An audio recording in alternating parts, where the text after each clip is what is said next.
I'd come here to kill Godwoken. But instead I became part of their story.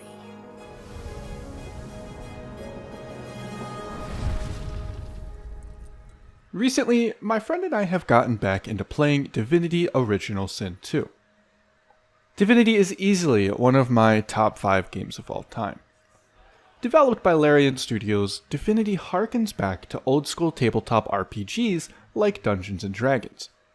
Now, there are many areas in which this game excels, from its phenomenal tactics-based combat to its diverse themes and character customization.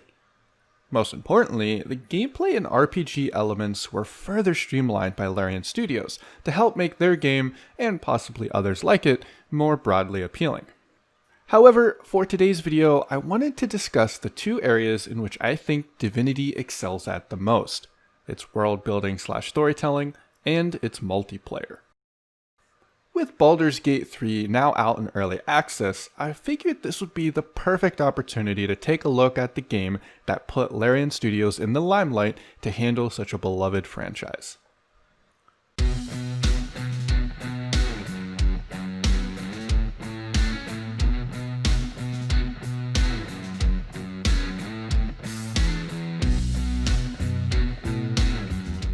When you ask anybody who has played both Divinity and D&D, a quick word of praise is given to how closely Divinity resembles that of the tabletop sensation. In a way, Larian Studios is simply the dungeon master of a sprawling fantasy campaign filled with fully realized characters and stories. Heck, Divinity even has a Game Master mode and expansive modding tools to allow players to create their own features or campaigns. These inspirations from RPGs of old are immediately apparent in the way Divinity handles its world. Larian Studios have masterfully crafted a campaign brimming with strong characters and unique locales. As you navigate this world, it rarely feels as though things only happen because of the player. You are just another part of something bigger, where characters act on their own desires and influence the world accordingly. In other titles, it can appear that the world is paused until the player stumbles into the zone or area, that nothing will actually happen unless the player is around to initiate events. This can often lead to the world feeling lifeless and conflict feeling somewhat artificial, as if NPCs only exist for the sake of making the game seem real.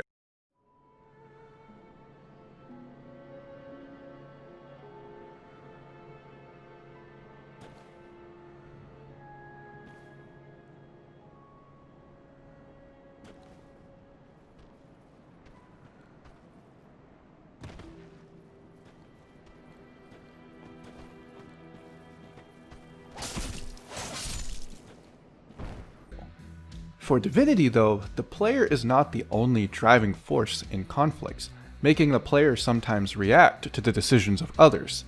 The NPCs act as you may expect a real person in that situation would. Because of this factor, and how Divinity handles its questing, the world of Divinity feels natural, it feels alive. You can happen upon a certain event, and it feels like even if you as the player did not partake in the situation, something would have eventually happened. Many times you'll find you're late to the party. A caravan already having been attacked before you arrived, instead now places you in the middle of an investigation, trying to find the perpetrators rather than some kind of battle. This approach gives the impression of the world outside of the player still moving, even when the player is not around. When this new quest gets logged, it doesn't immediately tell you how to proceed, but simply writes down these events in a journal. There are map markers to help direct you to important known locations, but once the player arrives, it is up to them to piece things together and figure out what to do next. Exploring the world thus becomes very rewarding, as encounters are genuinely engaging and smoothly transitions themselves into new sets of quests to investigate. This overall experience is greatly satisfying, but what takes it over the top is the phenomenal voice acting. The freed dragon looks sick and pale. As you approach, he stretches his tattered wings weakly and fixes his intense gaze upon you. Frozen tears glint in his eyes. My gratitude for your efforts, friend. Yet I am no more free now than I was in those chains. Please, help me find true liberty, or sing me to the endless slumber. But of course that must be why you stand before me. Slain called to Lady Death, and here you are. A coincidence? Divinity has an astounding cast of voice actors who put in the work to really give each character a lot of emotion and personality. The writing of the dialogue is also top-notch, making each situation feel incredibly realistic. You can really imagine things playing out like they do if they happen in the real world. The characters react as you would expect a real person to. Alongside this great voice acting is also a fantastic narrator. The writing for these moments are very descriptive and allow the player to immerse themselves in the events taking place. Given Divinity's top-down perspective and smaller budget, it can be difficult to animate every tiny detail a character's action would dictate. The specifics of attempting to seduce a character, from the fluctuations of voice or moving in closer to make your move, aren't easily animated, for example. Thus, the narrator gets to come in with exceptional delivery, describing the nuanced details in a way that allows the player to insert themselves into their own character and moment. The woman turns to you, bitten lips parting into a grin. She tucks a small bunch of black-red roses into a leather strap across her left hip and, preparing to curtsy, offers you a hand. She lowers herself slowly, deeply holding your gaze. Her hand is slight and warm, her touch delicate. As she rises up to her full height, the stench of death and excrement assaults you. The actual story content from an overall narrative perspective admittedly is hit or miss. It tells the story of fallen gods, where the player is tasked to seek out divine power to help recover the realm of these gods and defeat a looming threat. It sounds somewhat cliche, but it's the smaller moments within the journey that makes the story so memorable. The player has to navigate intense moments of conflict, often making decisions that will call into question various aspects of morality. Will you maybe spare an old enemy now if they're assisting you, or do they still deserve your godly wrath?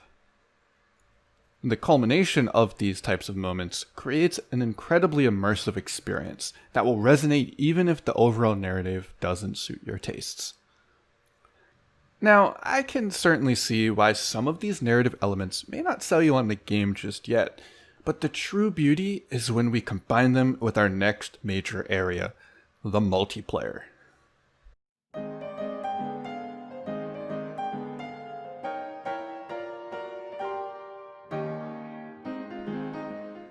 Divinity's multiplayer, I find, is rather unique, at least from my experience in the world of co-op gaming. The D&D comparisons described above plays out even further in discussing the multiplayer of Divinity. In Dungeons & Dragons, each participating player is free to make decisions how they see fit. They can play however they want and influence the campaign to their own accord.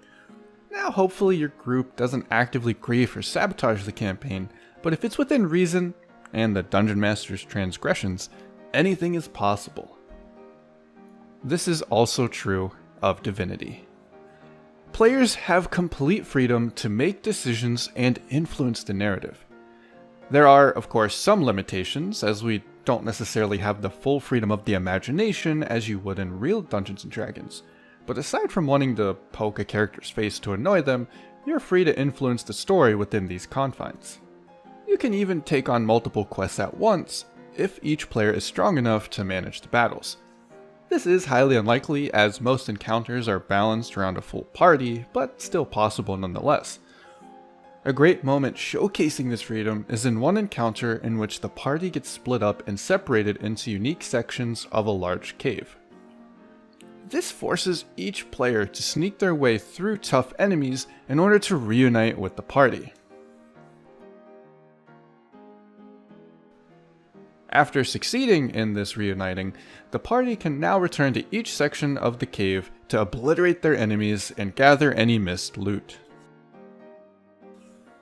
In some cases of my play session, my friend and I would even split up to tackle multiple objectives at once. I would go converse with quest givers to progress those events, while he did some trading and bartering at the shop vendors. If you have a larger group, this downtime could even end up quite chaotic as players wander off to do their own things. Even with just the two of us, I would sometimes get myself into trouble if I went off on my own too far while he was busy doing something else. So I may have messed up. What'd you do? I tried pickpocketing a guard. Oh, that's funny. How'd that go? It didn't go very well. Oh, snap! You're... What did you do? Oh my god. Oh no. Dude, we're dead. Should I just load? Can we fight them off? No! Those guys Look outside at him. are... This guy's got eye for an eye. Yeah, that's a big problem. I don't think we can do this. Let's just load a save. Yeah. You're so good at this game. How did he catch me? Because you're fucking smacking his butt while you're trying to hijack all of his pockets! I have pickpocket skill. Why did he catch me? Some narratives are even special to particular players. If the player chooses to use one of the 6 companion characters, that is, one of the pre-built characters from Larian themselves, they will also have unique quests dedicated to their individual story. These quests, the other party members are not informed about, and up to you to disclose that information. The companion Lose, for example, lives with a demon inside of her, and has a specific quest line dedicated to this struggle unique to her. If you choose to make your own character, you can still select a backstory that has unique dialogue options related to that story. Certain companions or backstories will be better at extracting information or smoothing over relations with NPCs. Sibyl, for example, is an elf, which, as you may expect, often makes her better at conversing with other elves. Throughout our play session, my friend and I would both attempt conversations to ensure that we got everything out of that character. There are even unique dialogue moments between the players themselves after heavy story beats. This usually amounts to just flavor dialogue, but some minor investigation into Baldur's Gate suggests that they may have expanded upon this idea. I hope the backstory creation also got expanded upon as well, so that players may have more freedom to create their own unique storylines. While there are many other fun aspects of this game's multiplayer, from the great combat that emphasizes strong communication due to there being friendly fire, to the various ways you can solve dungeon puzzles, I personally find the freedom within the narrative most interesting.